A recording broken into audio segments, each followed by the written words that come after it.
கோபாசை நண்பர்களுக்கு வணக்கம். இன்றைய அரசியல் சதுரங்கம் நிகழ்ச்சியில தோழர் ஏகே இணைந்திருக்கிறார். தோழர் வணக்கம். வணக்கம் தோழர், நேயர்களுக்கும் வணக்கம். தோழர், ஊழலை ஒழிக்க வந்த உத்தமர்களுடைய முகத்திரை கிழிந்து விட்டது. 11,000 கோடிக்கு மேல பாஜகவுக்கு மட்டுமே ஃபண்டு போயிருக்கு. நம்ம இதுவரைக்கும் 6,000 கோடின்னு தான் பேசிட்டு இருந்தோம். 11,000 கோடி தேர்தல் பத்திரங்கள் மூலமா மட்டும் போயிருக்கு. இன்னும் மற்ற அமைப்புகளுக்கெல்லாம் எவ்வளவு பணம் எத்தனை கார்பரேட் நிறுவனங்கள்ல இருந்து போச்சு அப்படின்னு தெரியல. பூனைக்குட்டி வெளியே வந்துருச்சு. என்ன நினைக்கிறீங்க இப்போ இத பத்தி? இல்ல, இது நம்ம ரொம்ப ஆவலோட எதிர்பார்த்துட்டு இருந்த ஒரு நாள். அது ஆக்சுவலா நாளைக்கு தான் இதெல்லாம் வெளிவரும்னு நினைச்சோம். But thanks to election commission of India, இன்னைக்கே அவங்க வந்து இந்த டீட்டெயில்ஸ் வந்து வெளியிட்டிருக்காங்க. பூனைக்குட்டி வெளியே வந்து விட்டது. அப்புறம் இன்னொரு பழமொழியும் சொல்லலாம், கத்திரிக்காய் முத்துனா கடைவீதிக்கு வந்துதான் ஆகணும்னு சொல்லிட்டு. ஸோ கார்பரேட்ஸ் எல்லாம் இப்படி வந்து அப்பட்டமா வந்து ஒரு அம்பலப்பட்டு போய் நிற்பாங்கன்னு நான் கொஞ்சம் கூட எதிர்பார்க்கல. ஆனா நேருக்கும் இதுக்கு எதனா சம்பந்தம் இருக்குங்களா? நாளைக்கு தான் தெரியாது, இல்ல இன்னைக்கு சாயங்காலம் தெரியும். ரூபாய் இல்ல, 11,562 கோடி ரூபாய் இது வரைக்கும் வந்திருக்கிற கணக்கு. நம்ம கணக்கு வந்து இன்னும் ஏறலாம், இல்ல வந்து குறையலாம். அது இப்ப இருக்கிற தரவுகளை வச்சு இதை சொல்லியிருக்காங்க. அண்ட் ஆல்சோ எந்தெந்த தேதியில, அதாவது புல்வாமா அட்டாக் நடக்கிற அந்த காலகட்டத்தில் வந்து பாத்தீங்கன்னா பாகிஸ்தான்ல இருந்து ஒரு நிறுவனம், அதாவது ஹப் பவர் கம்பெனி அப்படிங்கிற ஒரு நிறுவனத்துக்கிட்ட இருந்தும் இவங்களுக்கு வந்து தேர்தல் பத்திரங்கள் மூலமா வந்து பணம் கிடைச்சிருக்கு. பாகிஸ்தான் நிறுவனத்திட்ட இருந்து பிஜேபி வாங்கியிருக்காங்க. பாகிஸ்தான் நிறுவனத்தை வாங்கியிருக்காங்க. இதை வந்து காங்கிரஸ் வாங்கியிருந்தா இவங்க என்ன உருட்டி இருப்பாங்க. மாரிதாஸ் எல்லாம் வந்து தப்லீக் ஜமாத்தோடைய அந்த அவங்கதான் வந்து அந்த இஸ்லாமிய சகோதரர்கள் வந்து கொரோனாவை பரப்பினாங்கன்னு சொன்னாங்க. யாரு? மாரிதாஸ். இப்ப இதுக்கெல்லாம் என்ன மாதிரி உருட்டு வச்சிருக்காருன்னு தெரியல. மாரிதாஸோ இல்ல அண்ணாமலையோ இது போன்ற நபர்கள் இதுக்கு என்ன மாதிரி முட்டு கொடுக்க போறாங்கன்னு தெரியல. அண்ட் இன்னொரு முக்கியமான விஷயம் பாத்தீங்கன்னா, நமது லீடிங் லாயர் பிரசாந்த் பூஷன் அவர்கள் வந்து ஒரு ட்வீட் ஒன்று போட்டிருக்காரு. அதாவது எலெக்ஷன் கமிஷன் வந்து சுப்ரீம் கோர்ட்டை வந்து அணுகியிருக்காங்க, இந்த டீடைல்ஸ் வந்து மாடிஃபை பண்ணணும் அப்படின்னு சொல்லிட்டு. அதாவது இந்த வழக்கை வந்து கொஞ்சம் தள்ளி வைக்க முடியுமா, இல்ல இந்த ஆர்டர்ஸை வந்து வேற ஏதாச்சும் ஆர்டர்ஸை மாத்தி தர முடியுமா அப்படிங்கிற மாதிரி கேட்டு, அதையும் வந்து சுப்ரீம் கோர்ட் வந்து அதுக்கும் வந்து ஒரு ரிப்ளை கொடுத்துருக்காங்க. இங்க பாருங்க, சும்மா வந்து நாங்க பாஸ் பண்ண ஆர்டர்ஸ்ல வந்து சும்மா வந்து திருத்தம் செய்யணும், மாற்றம் செய்யணும்லாம் கேட்டுட்டு இருக்காதீங்க. நாளைக்கு லிஸ்ட் பண்ண கேஸ் தான், அதுல எந்த சேஞ்சஸும் கிடையாது அப்படின்னு சொல்லிட்டாங்க. அதையும் வந்து பிரசாந்த் பூஷன் அவர்கள் வந்து, ஏன்னா அவரும் ஒன் ஆஃப் த பெட்டிஷனர் இல்லையா, அவருக்கு வந்து சிசி வச்சிருக்காங்க. ஸோ அந்த மெயில வந்து அப்படியே ஸ்கிரீன்ஷாட் எடுத்து அவர் போட்டிருக்காரு, சுப்ரீம் கோர்ட் என்ன சொல்லிருக்குன்னு சொல்லிட்டு. ஸோ இவர்களுக்கு வந்து இப்போ அம்பலப்பட்டு போய் நிக்கிறாங்க. தோழர், அதாவது லிட்ரலி ஐ எம் ஷாக்ட். என்ன கார்பரேட் கம்பெனிகள் மேல இருந்த நம்பகத்தன்மையை சுத்தமா போயிடுச்சு தோழர். அதாவது காலகட்டம்ங்கிறது என்ன மாதிரி ஒரு காலகட்டம், நாட்டு மக்கள்ல பாதி பேர்கிட்ட வந்து, அதாவது உழைக்கும் மக்கள் and also middle class and also salaried employees, இவங்க எல்லாருமே ஒரு சிக்கலான ஒரு தருணத்துல தான் இருந்தாங்க. அந்த மாதிரி காலகட்டத்துல இவ்வளோ நிறுவனங்கள் வந்து கோடியா வந்து பணத்தை கொடுத்துருக்காங்க. அண்ட் இதுல ரொம்ப வகையில வந்து பாத்தீங்கன்னா சீரம் இன்ஸ்டிடியூட் ஆஃப் இந்தியா, உங்களுக்கு தெரியும், ஆமா, லார்ஜஸ்ட் வேக்சின் ப்ரொடியூசர், மேனுஃபேக்சரர், இது என்ன வேணாலும் அவங்க நம்ம அடைமொழி கொடுத்துக்கிட்டே போகலாம். அவங்க தயாரிக்கிற தடுப்பூசி தான் வந்து இந்தியால விற்கும், வேற யாரும் விற்க கூடாது. அரசாங்கம் அவங்க கிட்ட மட்டும்தான் கொள்முதல் வாங்கணும்னு சொல்லி இந்த மோடி அரசாங்கம் வந்து ஒரு உத்தரவை பிறப்பிச்சிருந்தாங்க. ஆமா, 52 கோடி வந்து பிஜேபிக்கு வந்து அவங்க கொடுத்துருக்காங்க தோழர், சீரம் இன்ஸ்டிடியூட் ஆஃப் இந்தியா. அதுக்கான ஸ்கிரீன்ஷாட்ஸும் வந்து வெளியே வந்திருக்கு. நீங்க பாருங்க, ஊழலை வந்து எவ்வளவு ஒரு லீகலைஸ் பண்ணியிருக்காங்க. முதல்ல இந்த சைக்கிள் நீங்க பாருங்க, அந்த 2020 ஏப்ரல்ல, ஐ மீன் மார்ச் ஏப்ரல்ல தான் வந்து கோவிட் வருது இல்லைங்களா. அப்போ பிஎம் ஃபண்டுன்னு வந்து நம்மால் ஸ்டார்ட் பண்றாரு நம்மளோட பிரைம் மினிஸ்டர்.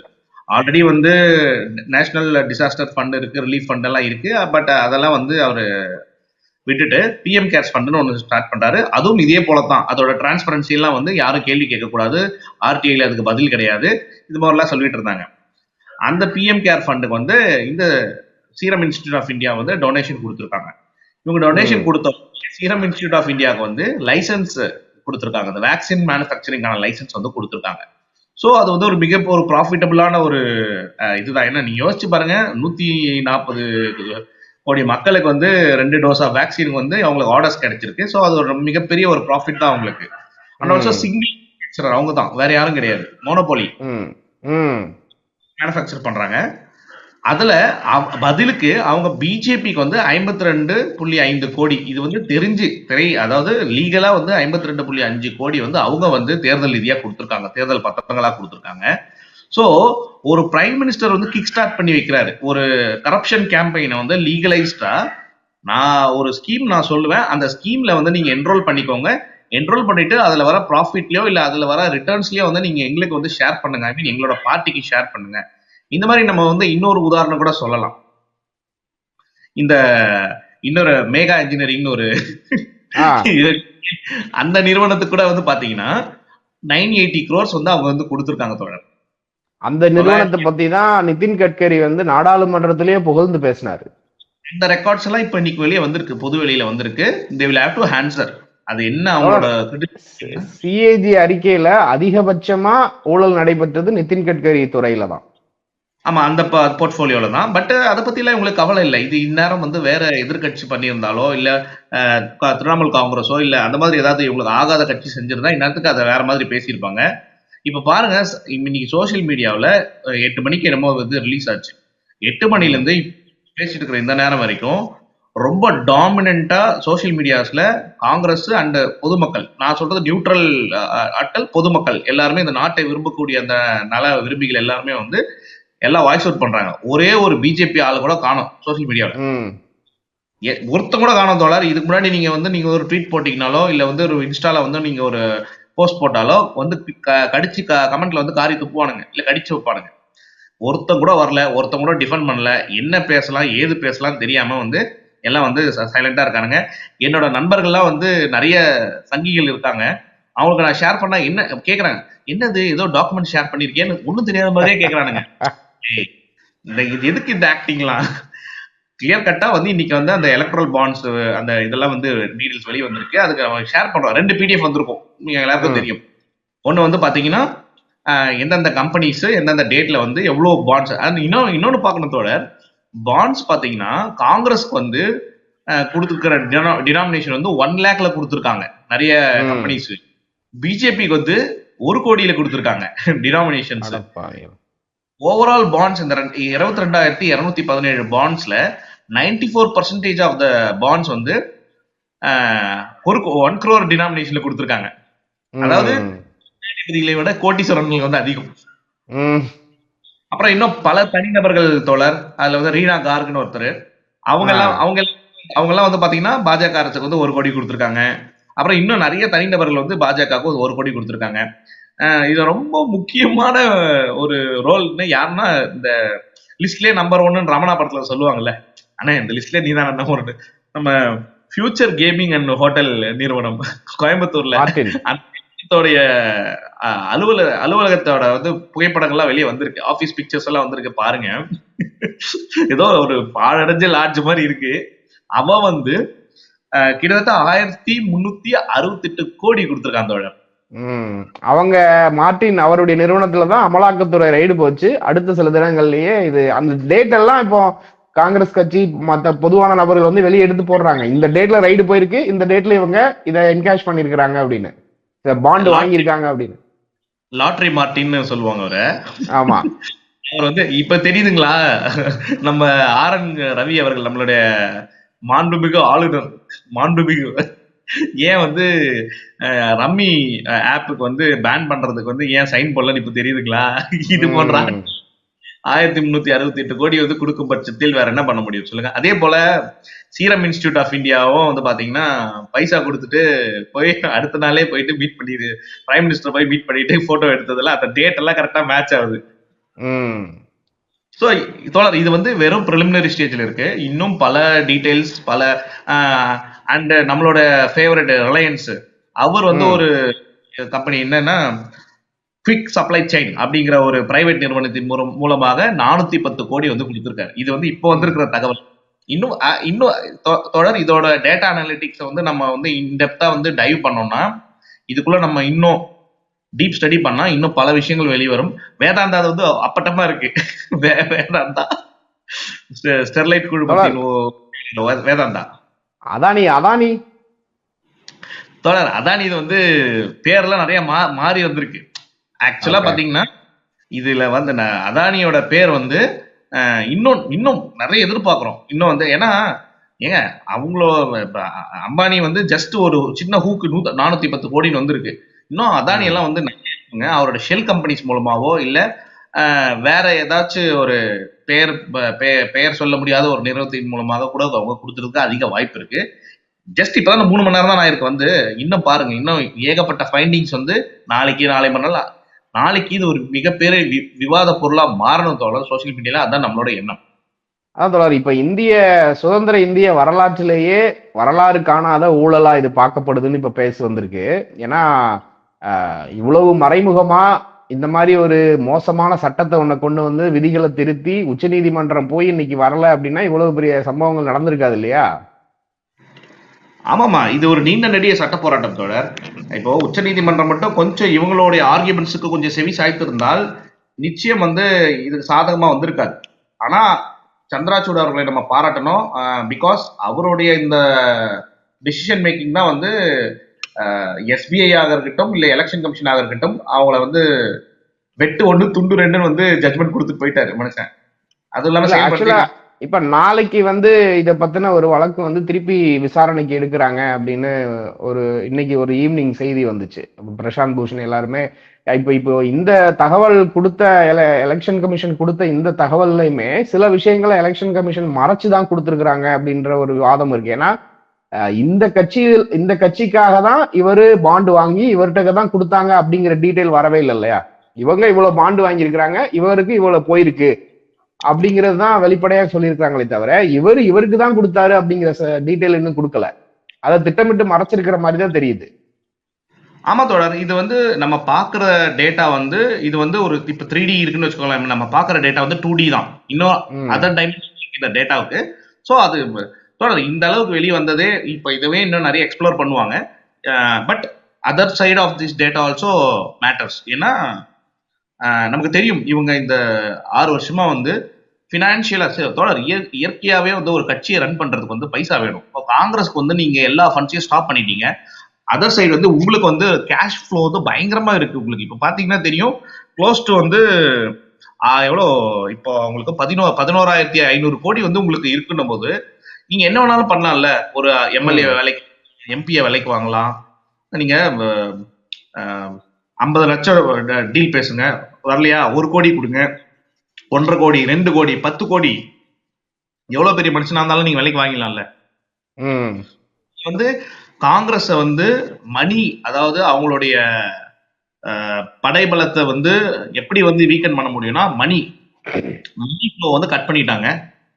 இவங்களுக்கு ரொம்ப அளவுக்கு அதிகமான மணி ஃப்ளோ இவங்களுக்கு இருந்ததுனால ரொம்ப ஈஸியா வந்து இவங்க நினைச்ச விஷயங்களை இவங்களால செய்ய முடிஞ்சது. எலெக்ஷன் கிரவுண்ட்ஸ்லயும் சரி அண்ட் போஸ்ட் எலெக்ஷன் அருணாச்சல் பிரதேஷாக இருக்கட்டும், எங்கெங்கெல்லாம் இவங்க வந்து எம்எல்ஏக்களையும் எம்பிக்களையும் விலைக்கு வாங்குகிறார்களோ அதெல்லாம் இந்த மாதிரி மணியில தான் தொடர் பண்ண முடியுது.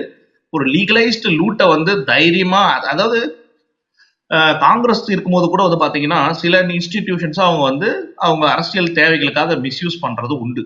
ஆனா என்டையர் சிஸ்டம் நீங்க வந்து ஜுடிஷியரி முதற்கொண்டு பியூரோக்ரசி, அட்டானமஸ் இன்ஸ்டிடியூஷன்ஸ், இப்போ நித்தி ஆயோகா இருக்கட்டும் இல்ல ஆர்பிஐ ஆக இருக்கட்டும், நீ எந்த இன்ஸ்டிடியூஷன் எடுத்துக்கோங்க, ஐஐடி இருக்கட்டும், எல்லா இன்ஸ்டிடியூஷனும் வந்து இவங்களுடைய ஒரு தேவைக்காக வந்து பவர் ரிசர்வ் பண்ணியிருக்காங்க.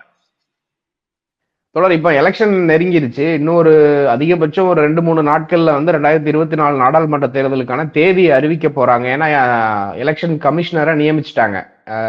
அருண் கோயல் அவரே போயிட்டாரு, அனுப் சந்திரா ரிட்டையர்ட் ஆயிட்டாரு. அதுக்கு பதிலா நேத்து தான் வந்து அவங்கள 2 பேர் நியமிக்கிறாங்க. இப்ப அதை சேலஞ்ச் பண்ணியும் ஒரு வழக்கு தாக்கல் ஆயிருக்கு. 15ஆம் தேதி வந்து இன்னைக்கு வருது, அந்த வழக்கும் வருது. தேர்தல் பத்திரத்துல அடிஷனலா இன்னொரு வழக்கும் வருது. அமலாக்கத்துறை சம்பந்தப்பட்ட வழக்குகளும் அடுத்தடுத்து லைன் அப்ல இருக்கு. இன்னும் அடுத்தடுத்த அடிகள்ல பாஜக மாட்டுவாங்க, பெரிய இன்னும் அம்பலப்பட்டு நிப்பாங்க அப்படிங்கிற செய்திகள் வந்த வண்ணமா இருக்கு. நீங்க இதை எப்படி பாக்குறீங்க? டெஃபினெட்லி நாளைக்கு வந்து it's very important day for India and Indians. ஏன்னா சுப்ரீம் கோர்ட் வந்து என்ன மாதிரியான அணுகுமுறையை வந்து கொடுக்க போறாங்க, இந்த விஷயங்களுக்கு அவங்களுக்கு எவ்வளவு அப்சர்வேஷன், என்ன மாதிரியான ஜட்மெண்ட்ஸ் இல்லாட்டி என்ன மாதிரியான டைரக்ஷன்ஸ் கொடுக்க போறாங்கிறத நம்ம நாளைக்கு வெயிட் பண்ணி பார்க்கணும். ஆல்ரெடி வந்து பிரசாந்த் பூஷன் வந்து ஒரு ஹிண்ட் கொடுத்துட்டாரு, இவங்க வந்து சொல்றாரு. அப்புறம் இதற்கு முன்னாடி இன்னொரு விஷயமும் நடந்தது, அதை நம்ம நேர்கள் கூட ஷேர் பண்ணலாம்னு நினைக்கிறேன். சுப்ரீம் கோர்ட்டோடைய லாயர்ஸ் அசோசியேஷன் ஒன்று இருக்கு. அங்க இருக்கிற லாயர்ஸ் அசோசியேஷன் என்ன பண்றாங்கன்னா, அந்த லாயர்ஸ் அசோசியேஷன்ல ஒரு அதோட ப்ராமினன்ட் பர்சன் ஒரு லீடர், அவர் பேர் அகர்வாலோ சம்திங். அவர் என்ன பண்றாரு, ஒரு லெட்டர் எழுதுறாரு. யாருக்குன்னா Draupadi Murmu, the president of இந்தியாவுக்கு வந்து ஒரு லெட்டர் எழுதுறாரு. லெட்டர் என்ன எழுதுறாரு, இந்த மாதிரி சுப்ரீம் கோர்ட் வந்து ஒரு ஜட்மெண்ட் கொடுத்துருக்காங்க, அது வந்து அதுல கொஞ்சம் நம்ம சில முறைகேடு, ஐ மீன் அதை வந்து நம்ம கொஞ்சம் ரீவிசிட் பண்ணணும். நீங்க உங்க பவர்ஸ் யூஸ் பண்ணி, பிரசிடென்ட் பவர்ஸ் யூஸ் பண்ணி அந்த ஜட்மெண்ட்டை வந்து நம்ம ஸ்டாப் பண்ணலாமா அப்படின்னு வந்து ஒரு ஸ்டாப் பண்ணுங்க மேடம் அப்படின்னு சொல்லி ஒரு லெட்டர் அனுப்புறாரு. உடனே வந்து அந்த பார் அசோசியேஷன்ல இருக்கிற அந்த லாயர்ஸ் வந்து இவர் வந்து எங்களோட கன்சென்ட் இல்லாம இப்படி ஒரு லெட்டர் வந்து அனுப்பியிருக்காரு, நாங்க இந்த மாதிரி ஒரு மீட்டிங்கே நடக்கல, நாங்க யாருமே இதுக்கு வந்து நாங்க ஒப்புதலே தரல, இவரே வந்து எங்க அசோசியேஷன் பேரை போட்டு உங்களுக்கு வந்து லெட்டர் அனுப்பியிருக்காரு அப்படின்னு சொல்றாங்க. அதாவது பாருங்க, சுப்ரீம் கோர்ட்லயே, அதாவது கான்ஸ்டிடியூஷன் பெஞ்ச், உச்ச நீதிமன்ற தலைமை நீதிபதி சந்திராசூட் அவர்கள் இருக்காரு, இன்னும் மற்ற 4 ஜட்ஜஸ் சேர்ந்து ஒரு ஜட்ஜ், அதுல ஒர்க் பண்ற ஒரு லாயரு, அவர் வந்து பிரசிடென்ட் வரைக்கும் போலாம், அவங்களோட ஆர்டிகல் 143ல அவங்க பவர் யூஸ் பண்ணி இந்த ஜட்மெண்ட் வந்து நம்ம இது நாட்டிலே ரொம்ப முக்கியமான ஒரு விஷயம், இது வந்து நாடே வந்து பிரளயமாக்கிடும் அப்படின்னு நீ கன்சிடர் பண்ணி இந்த விஷயத்தை ஸ்டாப் பண்ண முடியுமான்னு கேட்டிருக்காங்க. ஆக்சுவலா இது கார்பரேட் சார்ந்த ஒரு விஷயம். மக்களுக்கு இதனால எதனா பாதிப்பு இருக்கா? கிடையாது. மக்களோட வாழ்வாதாரம் பாதிக்குமா? கிடையாது. இந்த எலக்ட்ரல் பாண்ட்ஸ்ங்கிறது முழுக்க கார்பரேட்ஸ் எத்தனை பேர் கொடுத்துருக்காங்க, and also free and fair elections நடக்கணும், right to the voter to know who donated what, இதுதான் கான்டெக்ட். இதை கிளியர் கட்டா சொல்லியாச்சு. மேலும் திரும்ப சார் 5 6 கூட்டினா 11 கரெக்டுங்களா? இல்ல 5 6 கூட்டினா 11, ஆனா அந்த 11 சொன்னா கொஞ்சம் ரிஸ்க் ஆயிடும், அது 5 6 11 சொல்லாதீங்க, 5 6 கூட்டியிருக்கோம், நாங்க ரிசல்ட் அப்புறம் சொல்றேன்னு சொல்லலாம் மேடம், கொஞ்சம் நீங்க கேளுங்க மேடம்னு போய் உங்க திரௌபதி முர்மு கிட்ட போயிருக்காங்க. அவங்க இது வரைக்கும் எந்த ரெஸ்பான்ஸும் பண்ணல. பிகாஸ் அவங்களுக்கு தெரியும் இது வந்து மக்கள் சார்ந்த பிரச்சனை இல்ல, இது வந்து ஒன்லி பிக் கார்பரேட் சார்ந்த விஷயம். இப்போ நாளைக்கு ஆக்சுவலி வெள்ளிக்கிழமை மார்ச் 15 தான் அதனுடைய கெடு தேதி. 14ஆம் தேதியே அதை எலெக்ஷன் கமிஷனர் வந்து வெளியிட்டார். ஆக்சுவலி இன்னைக்கு 14ஆம் தேதி காலையில தான் ராஜீவ்குமார் வந்து ஒரு வார்த்தையை சொல்றாரு, உரிய நேரத்துல அதனுடைய தகவல்கள் வந்து வெளிக்கொண்டு வரப்படும் அப்படின்னு சொல்றாரு. அப்பவே சந்தேகங்கள் வந்துச்சு, ஏதாவது ஒரு தில்லுமுள்ளு காட்டி ஒரு வாரம் கூட இழுத்துட்டு தேர்தல் தேதி அறிவிச்சுட்டு, இல்லைன்னா இப்ப பாத்தீங்கன்னா டைவர்ட் பண்றதுக்காகவே சிஏ அமல்படுத்தினாங்க. இப்போ இன்னைக்கு முன்னாள் குடியரசுத் தலைவர் வந்து டைவர்ட் ஆவல முன்னாள் குடியரசுத் தலைவர் வந்து திடீர்னு போய் 1 நேஷன் 1 எலெக்ஷனை வந்து நாங்க செயல்படுத்துறதுக்கான இதை பாக்குறோம்னு சொல்லி அதை ஒரு பூகம்பத்தை கிளப்புனாங்க. ஆனா அதுக்கு முன்னாடியே இப்ப பாத்தீங்கன்னா ராஜீவ்குமார் போட்டு உடைச்சிட்டாரு. ஆனா இது உண்மையில இப்போ இதனாலதான் அருண் கோயல் வந்து ராஜினாமா பண்ணிட்டு போனாரோ அப்படிங்கிற சந்தேகம் வருது. ஏன்னா தேர்தல் ஆணையர் நியமன விவகார வழக்கும் மார்ச் 15 வருது. ஆமா நாளைக்கு வருது. இப்போ கல்கட்டா விசிட்டுக்கு அப்புறம் தான் வந்து அவர் அதை பதவி ராஜினாமா செய்யறாரு. அது அவருக்கும் சீஃப் எலெக்ஷன் கமிஷனருக்கும் ஏதோ கருத்து வேறுபாடு அப்படிங்கிற நிலையில தான் வந்து இப்போதைக்கு தகவல்கள் வருது. அருண் கோயலே வாயை திறந்து சொன்னாதான் என்ன பர்பஸ்க்காக தெரியும். ஆனா இப்போதைக்கு அருண் கோயல் வாயை திறப்பாரான்னா நிச்சயம் அவர் ஒரு சந்தர்ப்பவாதி தானே, கண்டிப்பா அவர் வந்து வாயை திறக்க மாட்டாரு. இடி வரும், எல்லா ரைடும் வரும் அவர் வீட்டுக்கு. ஸோ அதனால வெயிட் பண்ணி பார்க்கணும். அண்ட் இன்னைக்கு பாத்தீங்கன்னா இங்கி பிங்கி பாங்கி போட்டு 2 எலெக்ஷன் கமிஷனர் செலக்ட் பண்ணிருக்காங்க பாத்தீங்களா? அவங்க பேரை கூட அதாவது இந்த செலக்ஷன் பேனல் யாருன்னு உங்களுக்கு தெரியும். 3 பேர் இருப்பாங்க அந்த பேனல். யாருன்னா பிரைம் மினிஸ்டர் ஒண்ணு, பிரைம் மினிஸ்டர் வந்து அவர் நாமினேட் பண்ற ஒரு மினிஸ்டர், சரிங்களா? அந்த மினிஸ்டர் பிளஸ் வந்து opposition party leader Adhir Ranjan Chowdhury. அவர் வந்து இன்னைக்கு பேசுறாரு, பிரஸ் எல்லாம் மீட் பண்ணி பேசுறாரு. கிட்டத்தட்ட 612 பேர் நாமினேஷன் வந்தது, ஒரு லிஸ்ட் ஒன்று கொடுத்தாங்க, இவங்கெல்லாம் நாங்கள் வந்து டிக் பண்ணி வச்சிருக்கோம், இவங்கள தான் நாங்கள் செலக்ட் பண்ண போறோம்னு சொல்லிட்டு அந்த லிஸ்ட்டை கொடுத்துட்டு தடாலடியா வந்து அவங்க 2 பேரே வந்து 2 பேரை செலக்ட் பண்ணிட்டு இவர்கிட்ட எந்த ஒப்பீனியனும் கேட்கல. இதுதான் நடக்கும் இந்த 3 மெம்பர் பேனல் போது. அதுக்கு மெஜாரிட்டி 2 பேர் சொன்னாலே போதும் இல்லையா? ஸோ அந்த 2 பேர் யார்? பிஜேபி சார்ந்தவர்கள். ஒன்னு பிரைம் மினிஸ்டர், இன்னொன்னு வந்து அவர் நியமிக்கும் ஒரு அமைச்சர். ஸோ மோடி சொல்றதை மீறி எந்த அமைச்சரும் இன்னைக்கு வந்து பேசிட மாட்டாங்க. ஸோ இதுக்குதான் வந்து சிஜிஐ இருக்கணும் அந்த பேனல்ல. ஒருவேளை சிஜிஐ இருக்கும்போது இவங்க இந்த 612 பேர் லிஸ்ட் போய் கொடுக்கும் பட்சத்தில் சிஜிஐ அதை வந்து கேட்பாரு, யார் இதுல ஃபிட்டான ஆளு, யார் யாருக்கு என்னென்ன இருக்கு ரெஸ்பான்சிபிலிட்டிஸ் எல்லாம் பார்ப்பாங்க. பட் இப்ப எதிர்கட்சி ஆள் ஒருத்தர் இருக்காருன்னும் போது எவ்வளவு ஈஸியா அவரை வந்து பைபாஸ் பண்ணிட்டு இன்னைக்கு வந்து 2 பேரை நியமிச்சிட்டாங்க. அவர் சொல்றாரு, எனக்கு தெரியவே தெரியாதுங்க. நான் வந்து வெயிட் பண்ணிட்டு இருந்தேன். 612 பேர் கொடுத்த லிஸ்ட்டை வந்து நான் பார்த்துட்டு இருக்கேன். பார்த்துட்டு இருக்கும்போது இவங்களே போய் 2 பேரை செலக்ட் பண்ணி இவன் தான் கேண்டிடேட்னு சொல்லிட்டு போயிட்டாங்க. அப்புறம் உடனே எலெக்ஷன் கமிஷனரா அவங்கள அப்பாயின்மெண்ட் பண்றாங்க. ஸோ இதான் தோழர், இது வந்து பனானா ரிபப்ளிக் மாதிரி தான் வந்து இந்தியா வந்து போயிட்டு இருக்கு. இப்போ 1 நேஷன் 1 எலெக்ஷன் இதெல்லாம் வந்து கேலி குத்து. நீங்க வந்து இங்க இருக்கிற இப்போதான் வந்து நிறைய மாநிலங்கள்ல வந்து எலெக்ஷன் நடந்துச்சு. இப்போ 1 நேஷன் 1 எலெக்ஷன் போது அப்ப எல்லாத்தையும் நீங்க உடனே ஸ்டாப் பண்ணிடுவீங்களா? உடனே நீங்க எல்லாருக்கும் ஒரே பண்ணுவீங்களா? சரி, இடையில வந்து சரி 1 நேஷன் 1 எலெக்ஷன் வந்து வச்சிருக்கீங்க தோழர். அதுக்கப்புறம் வந்து ஏதோ ஒரு இடத்துல வந்து ஒரு அசாதாரண சுச்சுவேஷன் வருது. காஷ்மீர் மாதிரி ஒரு மாநிலம், இல்லாட்டி பார்டர் ஸ்டேட்ல ஏதோ ஒரு அசாதாரண சுச்சுவேஷன் வருது. அந்த இடத்துல வந்து அரசை வந்து கலைக்க வேண்டிய ஒரு கட்டாயம் வருது. இதோ சம்திங் ஆர்டிகல் 356 யூஸ் பண்றீங்களோ இல்ல 358 யூஸ் பண்றீங்களோ இல்ல பினான்சியல் எமர்ஜென்சி அந்த ஸ்டேட்டுக்கு கொண்டு வரீங்க, 360 கூட கொண்டு வரீங்கன்னு வச்சுக்கோங்க. அப்போ அந்த மாநிலத்துக்கு நீங்க என்ன பண்ணுவீங்க? எலெக்ஷனு அடுத்த 4 வருஷம் வரைக்கும் வெயிட் பண்ணிட்டு இருப்பீங்களா? அடுத்த எலெக்ஷன் நடக்கட்டும், 1 எலெக்ஷன் நடக்கணும், அப்ப நம்ம நடத்திடலாம் அப்படின்னு வெயிட் பண்ணுவீங்களா?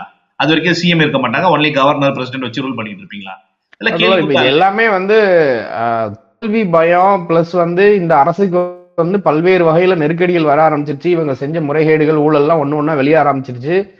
அதை தாண்டி மக்கள் மத்தியில இருக்கக்கூடிய ஒரு அதிருப்தியை வந்து ஊடகங்கள்ல காட்டிடக்கூடாதுன்றதுக்காக தான் தோல்வி பயத்தை இந்த மாதிரி ஒண்ணா கொண்டு வராங்க அப்படிங்கிறது தெளிவா தெரியுது. இப்ப அதுல ஒரு முற்றுப்புள்ளி வைக்கிற மாதிரி தேர்தல் கமிஷன் வந்து வெளியிட்டுட்டாங்க. நிச்சயமா இப்பவாவது ஒரு 100 இடங்கள் வரைக்கும் தேரும் அப்படின்னு சொல்லிட்டு இருந்தது. இப்ப அது கூட தேர்றதுக்கு வாய்ப்பு இல்லை அப்படிங்கிற மாதிரி இப்ப பேச ஆரம்பிச்சுட்டாங்க. நம்ம இதை குறித்து தொடர்ந்து பேசலாம் தோழர் அடுத்த எபிசோட்ல. ஒண்ணு மட்டும் சொல்லி முடிச்சுக்கிறேன். நாளைக்கு நம்ம சுப்ரீம் கோர்ட்டோடைய ஒவ்வொரு மூவையும் ஒவ்வொரு டைரக்ஷனையும் நம்ம வந்து பார்த்துட்டு நிச்சயம் நேர்களுக்கிட்டையும் மக்கள்கிட்டையும் அது குறித்து அதிகம் விவாதம் செய்யணும். பிகாஸ் இந்த விவாதங்கள் மட்டும்தான் இன்னும் வந்து பொலிட்டிக்கல் என்லைட்டன்மெண்ட்டுங்கிற அந்த டைரக்ஷனை நோக்கி போகும். அது வந்துட்டாலே வந்து எத்தனை மோடி மஸ்தான் வித்த காட்டினாலும் மக்களை வந்து எதுவும் செய்ய முடியாது. So will stay connected. Tomorrow வாட்ச்ஃபுல்லா நம்ம பார்க்கணும் இதெல்லாம். கண்டிப்பா தோழர். நன்றி தோழர். நன்றி.